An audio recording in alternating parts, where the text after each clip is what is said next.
The first rule and only rule of getting over your ex is not to answer your ex's messages. This can be done in many different ways, depending on the person. 1. Change his contact to read, "Do not answer." 2. Block his number. 3. Glue a horrible weave to your scalp so you look and act like a completely different person. 4. Restart your life as the owner of a mom-and-pop shop in rural Indiana and call it a day. That's one I'm particularly partial to. All of those are good and valid options. Do what you need to do, no judgment. And yet, somehow I found a way to break this simple rule. Not just break it, burst it wide open, shatter it, if you will. Because it's one thing to open a text and answer it, but it's another to decide to follow through with your ex's request. Look up "bad idea" on Google, and our helpful search engine will bring up, "Did you mean Kian Andrews' choices whenever they involve Hudson Rivers?" My phone in my pocket vibrates once. My heart skips a beat. Maybe Hudson will cancel. Or maybe he'll realize the past 3 months apart have been a mistake, and he's going to confess he's still madly in love with me. Maybe... Nope, just Divya. Divya Evans. Let the record show this is a horrible idea. Of course you'd say that, I mutter, forgetting she can't, hear me. And she may be right, but that's not the point. When I got the text from Hudson a week ago, asking me to meet him at the watering hole, Divya was not amused. She scrunched her nose like she tasted something rancid in the air, which wasn't entirely off, because to her, that's exactly what my relationship with Hudson was. Rancid. Which, sure, everyone says that about their ex because it makes them feel better.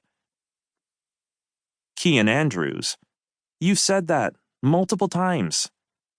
Divya Evans. And yet you still refuse to listen. Remind me, who is getting their law degree from Harvard? Kian Andrews.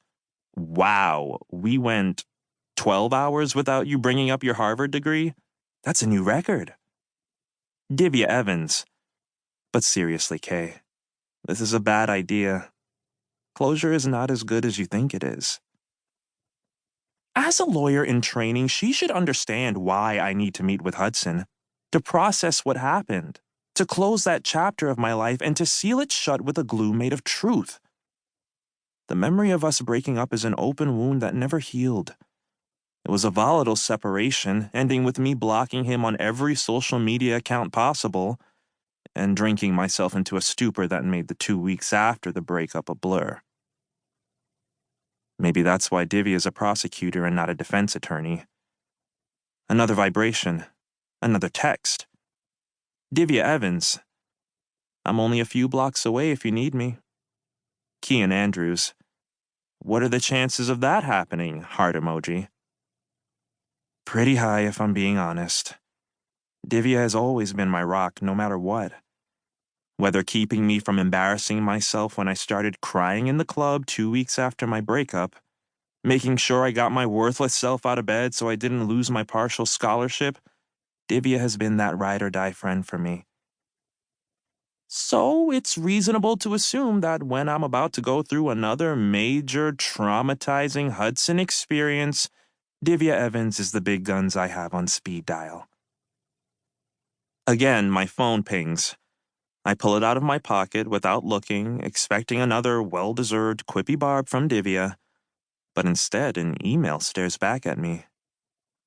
From jobs@spotlight.com to kian.andrews@northeastern.edu, subject re-investigative journalism fellowship application Andrews Kian.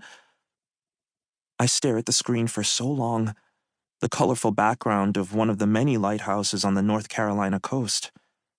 I want to savor this moment. Hold on to it, keep it in its box, and put it on the top shelf somewhere out of the way.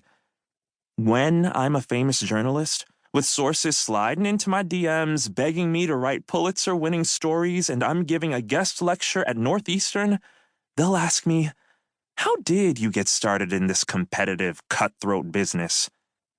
And I'll say, I got my first job at Spotlight.